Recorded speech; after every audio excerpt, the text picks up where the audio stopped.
E aí pessoal da NET, aqui é o Felipe de novo no canal Mundo Sei e é com muito gosto que eu solto essa análise do capítulo 13 de Re-Rise of Poseidon, o melhor spin-off atual que Saint Seiya tem, né? E esse capítulo, gente, vai trazer uma coisa que nós queremos ver há muito tempo, né? Que as pessoas pedem pra ver faz muito tempo, né?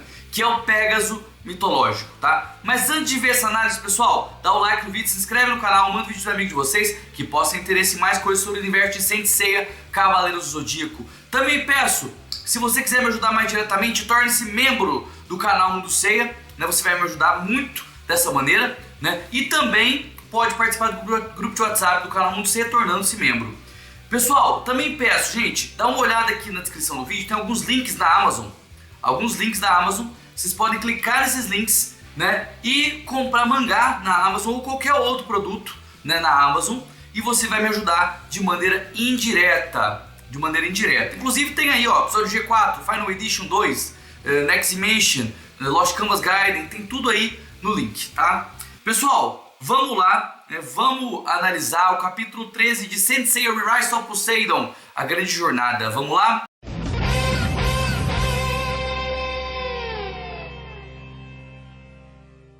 Gente, vamos lá, o último capítulo ele terminou a luta contra o último espírito Pollux, né?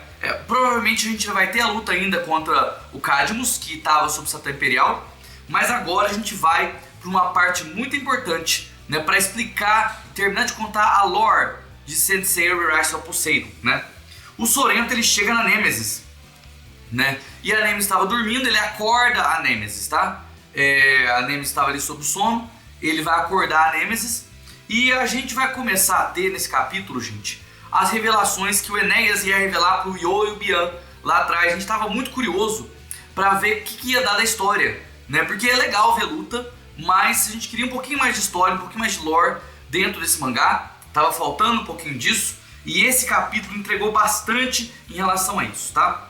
Vai começar um pequeno conflito, tá? O Sorento com a sua Arca Escama vai tentar fazer algo contra a Nêmesis, né?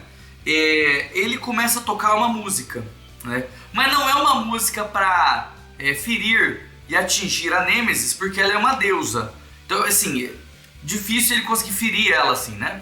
Ele começa a tocar uma música que transmite paz, né? Só que tem um problema.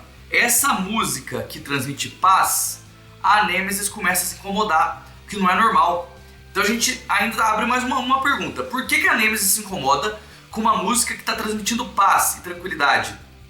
Bom, né, o Sorento chega à conclusão que ela vive em um labirinto de dor, né? E aí essa música vai tentar tirar ela desse labirinto de dor, né? Porém de uma maneira dolorosa, né? Porque ela se incomoda muito com a música que o Sorento toca, né? O Krishna vai chegar lá também, né? E o Krishna ele alcançou um nível espiritual absurdo nesse mangá, né? E ele usa uma técnica, né? De acordo com o pedido do Enéas, né? Ele usa uma técnica e essa técnica vai fazer a Nêmesis mergulhar profundamente em seu coração, né? Então ele começa a fazer a mente dela voltar no tempo, né? E a mente dela vai voltar no período que o coração dela mandar, né? Então assim, algumas pessoas questionaram o fato deles conseguirem usar essas técnicas contra os deuses, né? Essas técnicas aqui não são técnicas ofensivas de ferir, né? São técnicas, vamos dizer assim, indutivas, né? São técnicas indutivas. Então assim, apesar de ser um pouquinho forçado, não é tão forçado que nem você dá porrada nos deuses, né? Eu costumo dizer que os spin-off eles tratam os deuses de forma diferente do canônico. No canônico os deuses são muito mais inalcançáveis do que no spin-off, tá? Muito mais inalcançáveis. Mas é assim que é, né? É assim que é. Gente, onde o coração da Nêmesis vai levar a gente? O coração da Nêmesis nos leva a um flashback que aconteceu em um período muito distante da história, na Era Mitológica, né? E a Nêmesis comenta, né? Ela tá andando por ali e ela comenta né, que vai ter um julgamento depois de muito tempo. O que dá a entender é que os deuses julgam certos seres humanos de maneira, vamos dizer assim, excepcional. Normalmente os seres humanos são julgados no inferno, mas alguns seres humanos específicos são julgados pelos deuses. E ele comenta isso com sua amiga, né? Com a deusa Justitia, né? Inclusive um nome romano que foi escolhido dessa vez ao invés do nome Dice. Acho que é Dice, né? Que é o nome grego da deusa Justitia. Bom,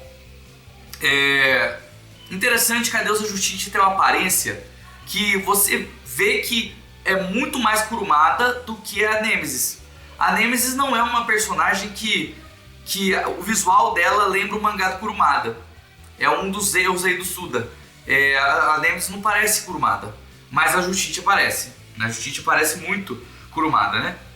Bom, a cena seguinte vai mostrar o Beleforonte, né? O Beleforonte, que é um dos espíritos, né? Chutando, judiando de um ser humano que está ali. Aparentemente esse é o ser humano que vai ser julgado, né? A gente vê também o Enéas ali no fundo, né? E o ser humano que está sendo julgado ali, né? É um cavaleiro, né? E quando ele levanta o rosto, ele se apresenta como Xixing de Pégaso. Xixing de Pégaso, que significa a estrela da esperança. Xixing de Pégaso, gente, é o Pégaso mitológico. É o Pégaso que feriu Hades, né? Então assim, inclusive eu queria falar sobre uma coisa aqui, né? O final do clássico diz, Hades se lembra de alguém que feriu ele.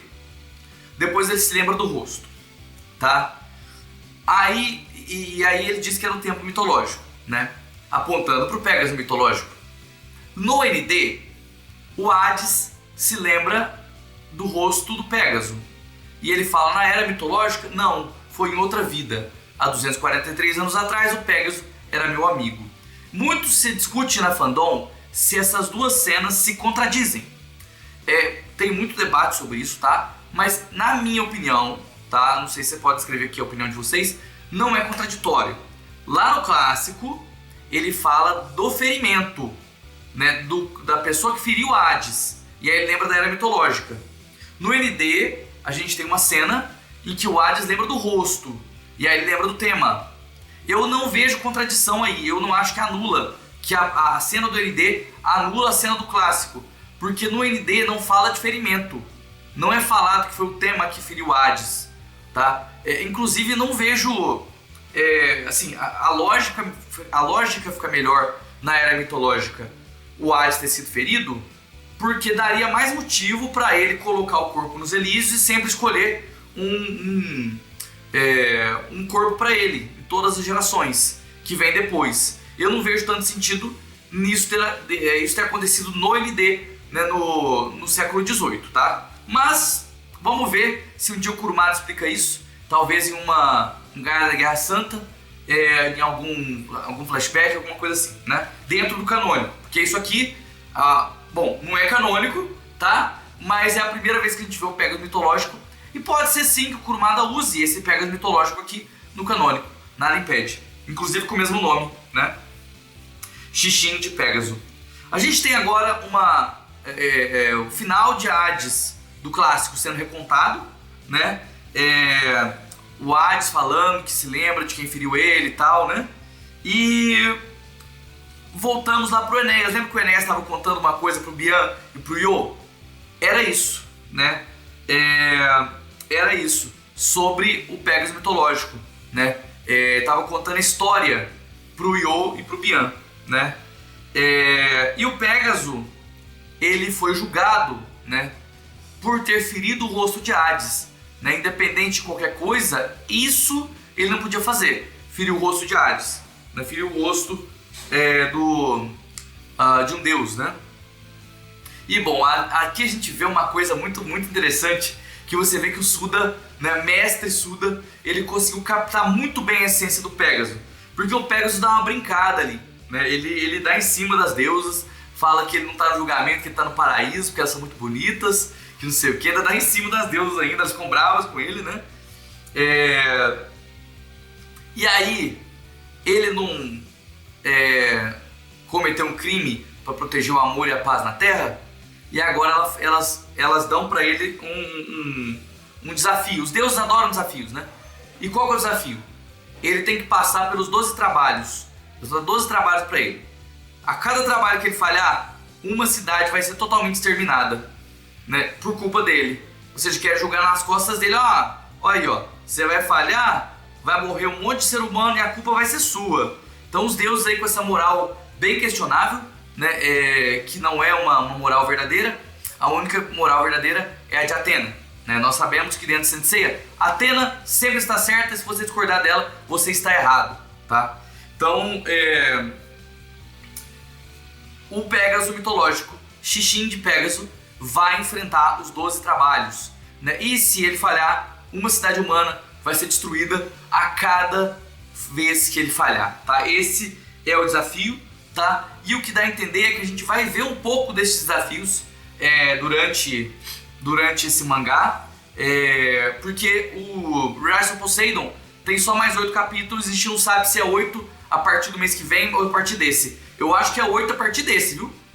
E aí seria o 13, o 14, o 15, esse é o 13. 13, 14, 15, 16, 17, 18, 19 e o X, que é o capítulo final, que deve ser o capítulo do volume, que vai sair exclusivo no volume, tá? Eu imagino, tá?